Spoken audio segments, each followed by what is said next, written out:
Kejadian sepeda motor tertukar setelah pemilik makan di warung bakso menjadi viral di media sosial. Kisah itu diunggah oleh akun TikTok @juanvalianto, Kamis, tanggal 13 Mei tahun 2021. Dua orang yang mengalami kejadian itu memang memiliki merek motor yang sama. Sehingga, Mereka tak sadar jika motor yang mereka kendarai ternyata tertukar.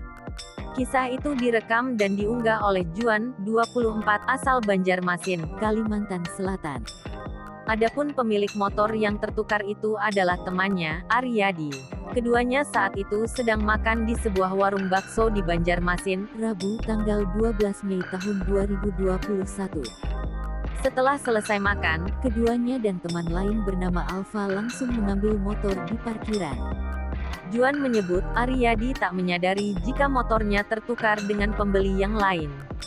Juan kemudian langsung merekam kejadian tersebut setelah tahu motor temannya tertukar. Saat melihat motor yang dinaiki pembeli lain tak menyala, Mereka semakin yakin jika motor Aryadi memang tertukar.